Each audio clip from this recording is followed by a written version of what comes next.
Hey friends, welcome back to my channel, and if you are new here, welcome.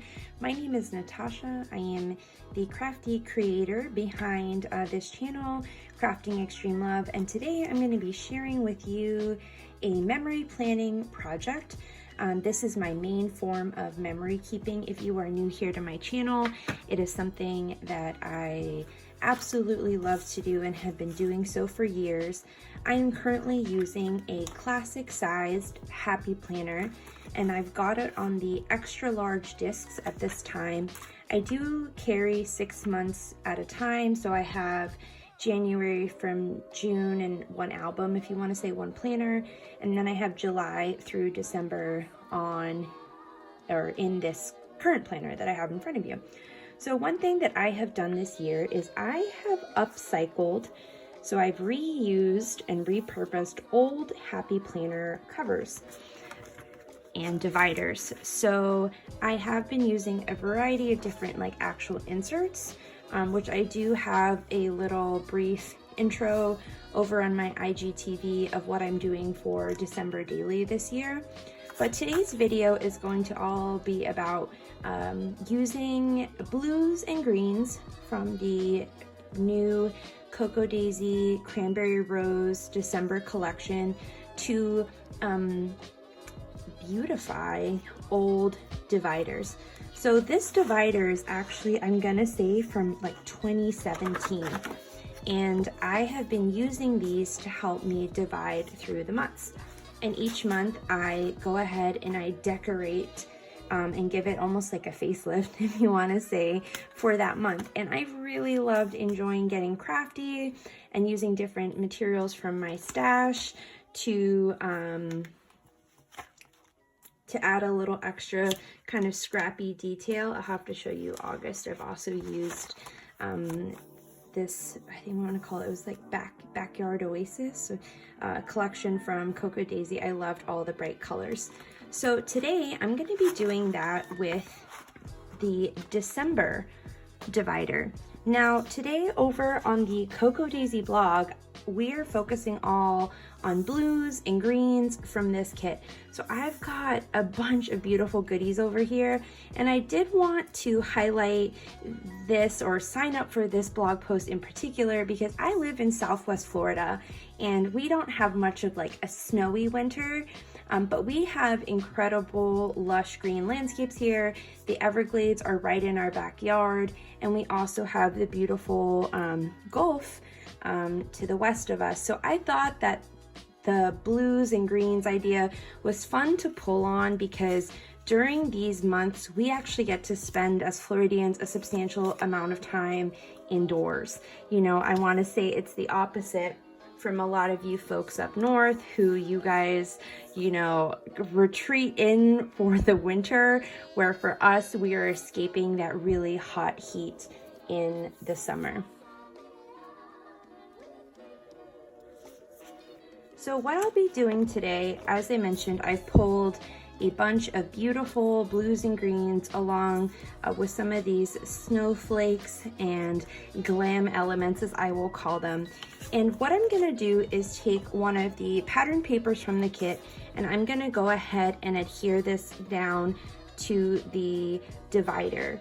And I am going to go ahead and then add a textured pocket page on top of it.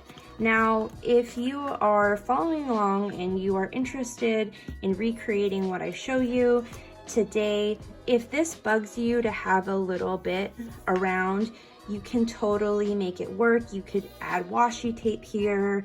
You could double up the pages and trim it here as well. That is totally an option. For me, I don't mind. I actually think that this works pretty perfectly. And it adds just some more interest to have the different, very text-heavy script with this beautiful polka dotted, I want to say almost like a snow pattern. I think this is my favorite pattern from the collection, so I definitely wanted to have that front and center. So I'm going to go ahead and get started with my pocket here and talk to you as I create.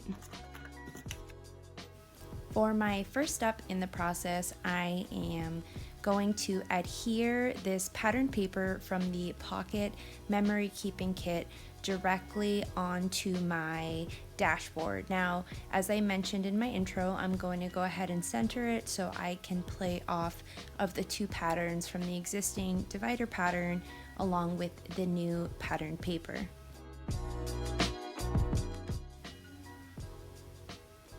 As part of my process, I had already pre-selected all of the blues and greens that I wanted to use in this pocket page special dashboard insert.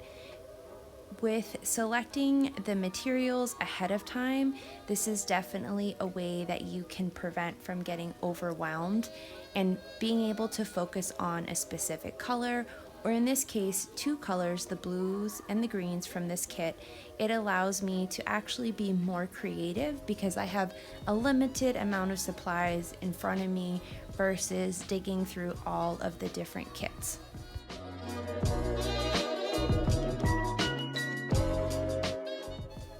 I knew that I wanted to have some pockets that had the pattern paper and then some other pockets that were more of a see-through element, and that's where the different textured pieces would come into play.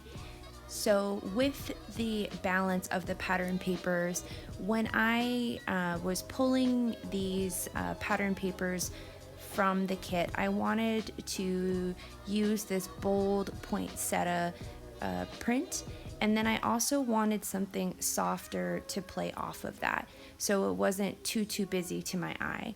So how I did that is the pattern of the florals is quite large, the scale of it.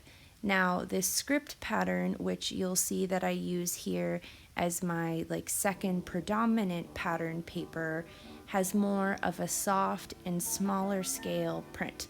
So this is a way that I am using the existing prints to help with my design and to help with the flow of my layout.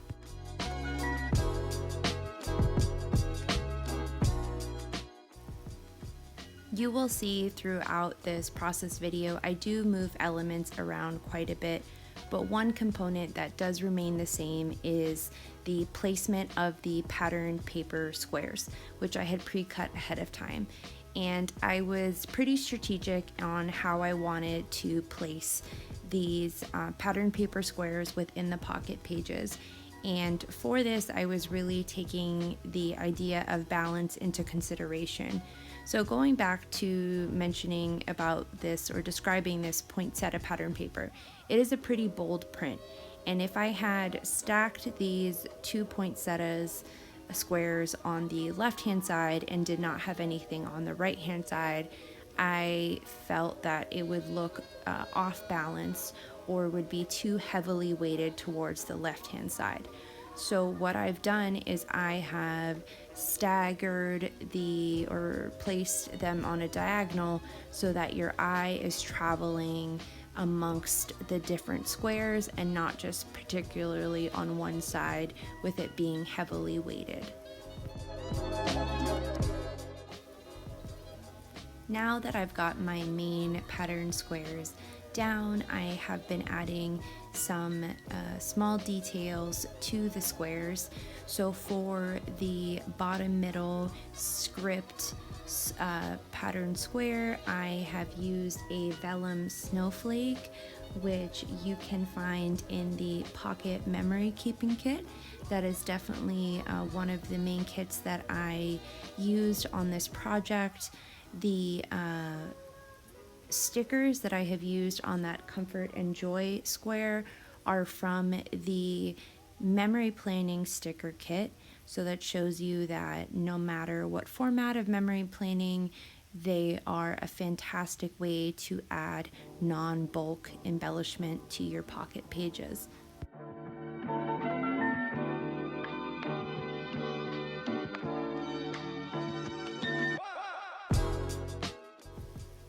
My formula for adding embellishments onto these different pocket pages is really using elements of 3. So I have the tag the branch fern die cut, and then the December die cut listed right on top of that.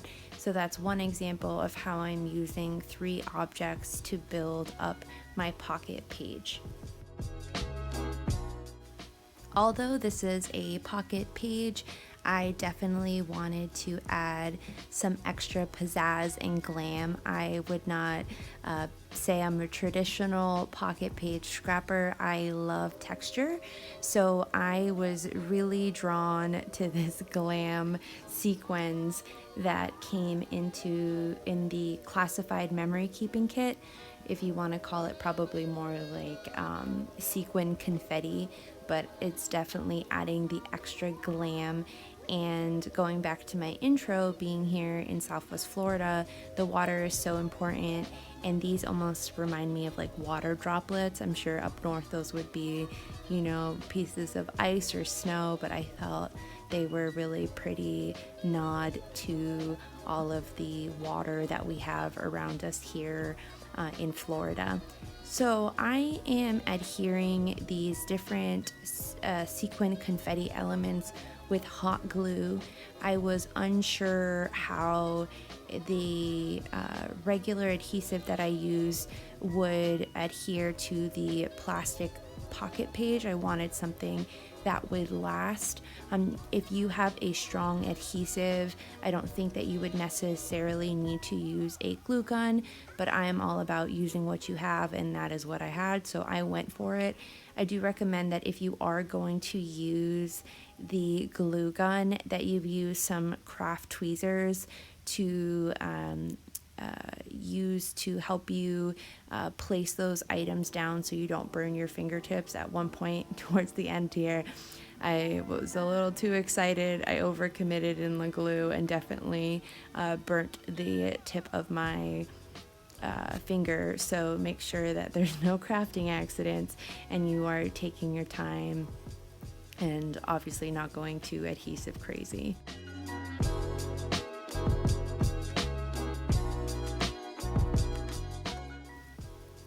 At this point of the project, I am pretty pleased with the front page of my pocket layout.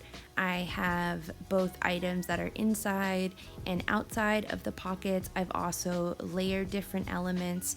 You'll see me here. I'm going to adhere this snowflake via a staple. That way I can provide, once again, just more texture and more visual interest to my special insert that's going to go on top of my December dashboard in my memory planner.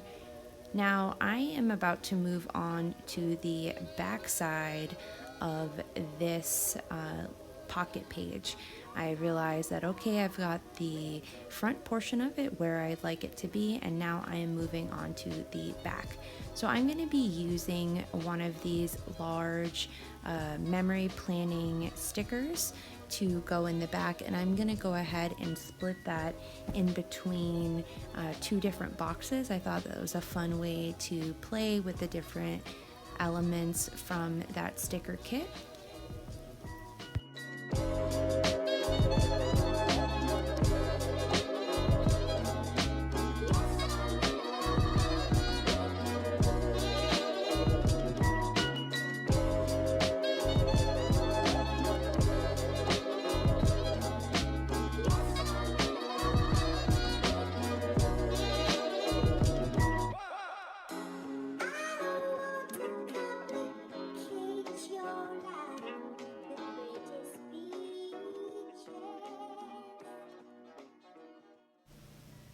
With some of the pocket page squares serving almost as windows, I wanted to make sure that both the front and the back of this special dashboard featuring all the blues and greens from this month's Cranberry Rose kit really was beautiful on both sides. So I found similar elements that I could put on both sides of the pocket page. So I would use an inch die cut on the front, and I made sure to find a circular die cut that was the same width, so that way you wouldn't have it peeking through on the other side. Same thing I've done here with the December stories.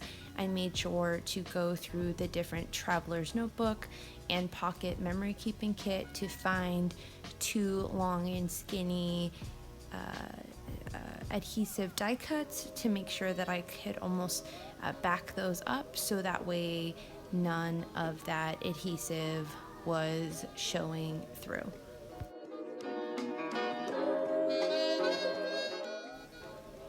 In using this tip, I am able to also create a cohesive look from both the front and the back page of the insert. Now I'm moving on to using a sheet of the notepad that comes in the planner kit, and I am using that just as a soft blue to add as a background, and I'll be adding some more sticker elements, just layering different things.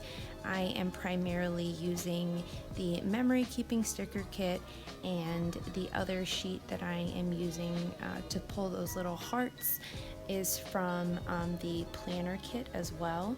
I really love how functional that sheet is if you are an everyday planner girl, but also for different fun decorative elements such as this. So I'm going to use this clear quote sticker on top of the stickers that I had adhered.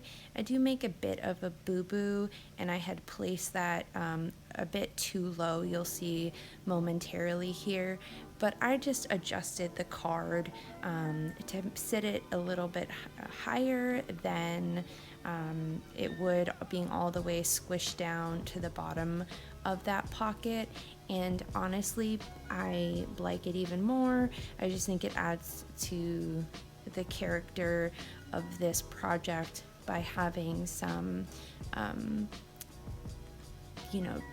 different heights along with the patterns and different shapes of the elements within the pockets.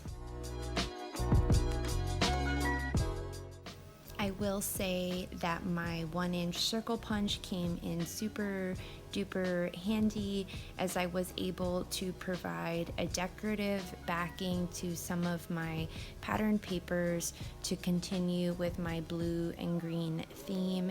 Also to help spread the patterns that I had used throughout my insert as well.